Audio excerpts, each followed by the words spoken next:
Southern West Virginia is going to have the real pleasure of meeting Dawn Wells, Mary Ann from Gilligan's Island, this Friday night at Gary Bowling's House of Art in Bluefield.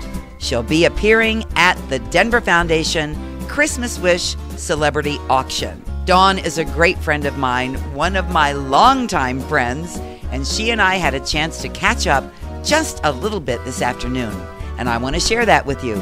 So here is part one of my interview with Dawn Wells. We are on the phone with one of my oldest and best friends, and certainly a mainstay when it comes to Gilligan's Island, Dawn Wells. Dawn! What's the oldest line, Dreama? You know, before I said that, I actually had that thought. Because now when people say to me, you're my oldest friend, I wonder exactly what they mean by that. Long time friend. That's a good one. Oh, long time. That's excellent. One of my dearest and longest time friends, Dawn Wells, who I have known now for, can you believe we've known each other for over 30 years? Has it really been that long? It has been that long. Isn't that wonderful? Don't you remember as a kid your parents would have friends for 30 years and you'd say, oh my gosh. And I just feel like I met you yesterday. I've known you since let me see, what was the year you guys did the rescue movie? That was... Boy, I don't know, it was 12 years after the close, I think. That was like 1970, Bob and I met in 77, so it was shortly after that, 78 maybe? In the 70s. What were we like in the 70s? We were young. Gosh, yes. You know what I did the other day? You want to find something hysterical? What? My mother passed away a couple of years ago, and I was going through things, and what did I find? What? The shorts. Mary Ann's shorts and Mary Ann's top. And they were designed by me. I had to cover my navel. I had them cut up a little on the sides so my legs would look longer, long before the Daisy Dukes. It was the first shorts on television. And I looked at them, honest to gosh, Dreama, I think a sixth grader wore them. I don't think it fit my calf today. Do you know what I ran across? Not too long ago. Do you remember the cheerleading outfits from Harlem Globetrotters on Gilligan's Island? Did you have yours? Yeah, I have mine. And I took it out and held it up to myself and went, holy moly. I know it. Isn't that something? Oh, my. It looks just the same. I'm so excited to see you. I'm so excited to see you, too. And we are so excited that you're coming to Southern West Virginia. I am, too. Is this going to be your first time in Southern West Virginia? Never been. Oh, it's beautiful here. It really is beautiful, and we have the greatest people. And, you know, we have a lot of men in this area Really? who grew up fantasizing.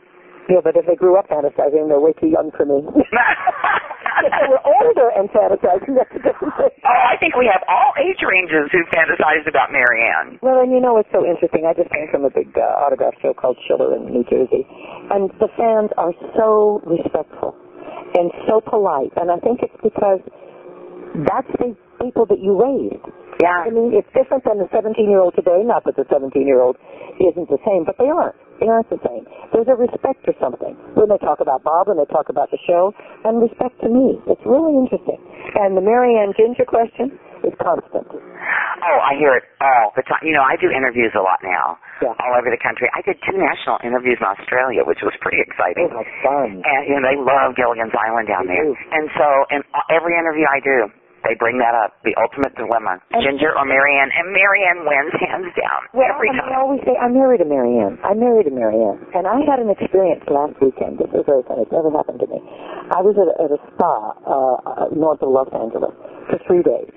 And there were several women around the pool, and nobody knew who I was, I thought. And the last day there, one of the women came up to me, and she just burst into tears. And she said, I've been crying all morning. And she's about 40. And I said, well, what's wrong? And she said, I realize who you are. And I didn't want to interrupt and talk to you. But she said, I have to. I grew up in such a strict household that I was not allowed to leave the house until I got married. And she said, I was dating from 21 to 28 or something like that. And she said, I would go out and I'd say to the guys, don't you understand, I'm a Mary Ann.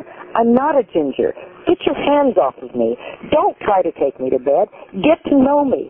And she said, I'm going through a crisis in my life right now, and the fact that you're here, I get goosebumps. The fact that you're here, she just burst into tears. She said, there's something about you for my whole life. You have been my role model, not Dawn Wells. The character is Mary Ann. That's pretty strong. That really is. And what an interesting thing to say to a man, I'm a Mary Ann, not a Ginger. Take your hands off of me. Don't try to get to me. Just learn who I am first. I didn't realize that Mary Ann would have that influence. I understand the good girl and and the glamour girl with guys at 14. Ginger was too much of a woman for you. Mary Ann was going to the prom with you.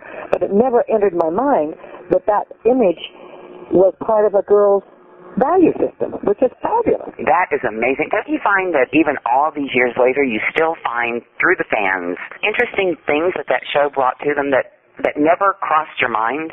No. I know Bob always talks, he always talked about when, you guys were doing the series, when you were making the pilot and doing the first, few seasons, and even the whole run of the series. It never, first of all, it never occurred to him that it would be going 45 years later.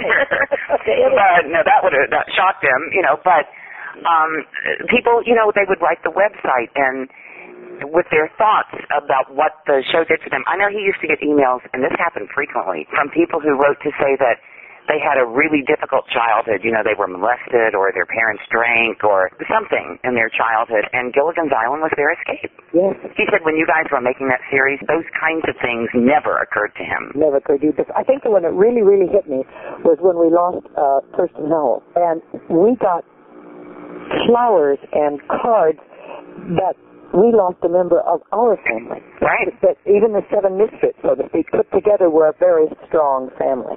Absolutely. And I realized we lost, not just a friend, we lost part of our family, and that really hit me. I guess it really was the first dysfunctional family, everybody together that didn't belong together and making it work out. That's what we're trying to do in the world right now. Absolutely. Bob was, tell me what you think of when you think of Bob. No, I visualize him immediately, tall and very thin. That scrawny little blue denim pants. I think of that first. Right. I think of the gentleness. Yeah. I think of Bob as being gentle and shy. He was shy. Very shy. Most people don't know that, but he was shy. No, and I don't think he liked his celebrity much.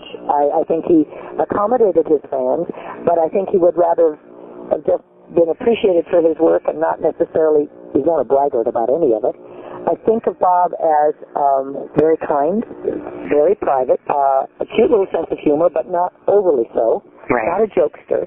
But I also think when somebody asked me about the talent, Bob created inside of himself. Now, you did plays with him, Dreama. I never did a play with him, and I know a rehearsal period goes on. Mm-hmm. In television, you don't rehearse very much.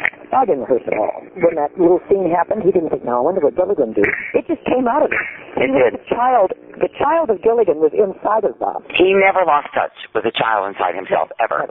Never. He never did. Yeah, and yet he was very smart, very bright, and all of that. I'm not saying he was just a performer, not at all. He was very rare, I think. He was a very unique person, extremely talented. And, if you were lucky enough to be in his orbit, somebody he considered a friend, don't you think he was like the greatest of friends? Yes. He had a huge heart, and if he loved you, he loved you. Yes, and he shared his heart with the public through his characters. Yeah, he did. But he was very particular, and that's not the right word, about who he chose to bring close to him.